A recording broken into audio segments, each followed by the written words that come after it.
देखो हमें और आपको भोलेनाथ से कुछ मांगने का प्राप्त होता तो हम यही चीजें मांगते दुनिया में।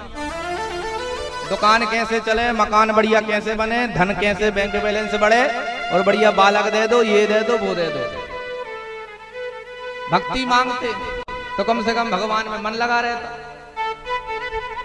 लेकिन अच्छा देखो, और ऐसा भी है, हम उन भगवान से मांगते हैं, अरे उन भगवान को अगर हम पिता ही मान ले, जैसे पिता की दौलत पुत्र की अपने आप ही हो जाती है, पिता की दौलत पुत्र की अपने आप हो जाती है। पुत्र मांगता है, कोई पुत्र मांगने लग जाते पिताजी से, हमारा हिस्सा दो, हमारा वो दो, कितना पैसा है, कितना मकान है, कितनी दुकान है। अरे भाई अपने आप ही मिल जाएगा, क्या मांगने की जरूरत है।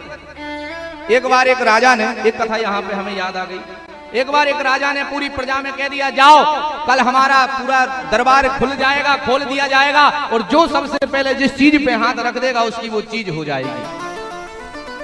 अच्छा, प्रजा में तो बड़ी उमंग उत्साह, सुबह के समय जाएंगे और राजा जी की कोई कह रहा घोड़े पे हाथ रख देंगे, कोई कह रहा महाराज हाथी पे हाथ रखेंगे, कोई कह रहा सोने चांदी जेवर पे हाथ रखेंगे, कोई कहता रथ पे हाथ रखेंगे, कोई कहता भवन पे हाथ रखेंगे। महाराज कोई अनेक अनेक अपनी विचारधारा, सब हीरे मोती जवाहरात की इच्छा से सब चले। और जो भूखे थे वो अन्न की बोले, कोई एक दो बोरा अन्न पे मिल जाए उस पे ही हाथ रख दे, जिसकी जैसी सोच। आज सुबह के समय में राजा ने दरबार खोल दिया, सिंहासन पर बैठ गया, बोले आओ जो जिस चीज पे हाथ रख देगा वो उसका हो जाएगा। लोग आए, कोई ने वही वैसा किया, कोई ने हीरे मोती के जो जेवर के आभूषण पड़े थे उनको हाथ में भरा, उनको झोली में भरा, कोई अन्न के पहाड़ लगे हुए थे उन पर चढ़ के बैठ गया जी अपना है सब।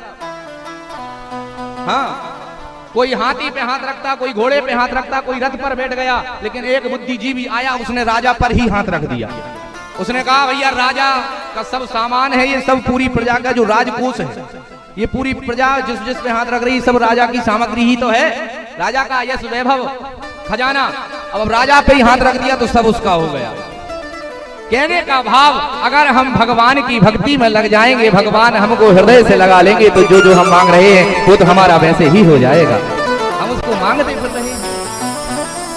आज काशी में एक ब्राह्मण रहते थे, उन्होंने भोलेनाथ की तपस्या की और आज तब से एक बालक प्राप्त हुआ, लेकिन बालक की आयु 5 वर्ष की थी।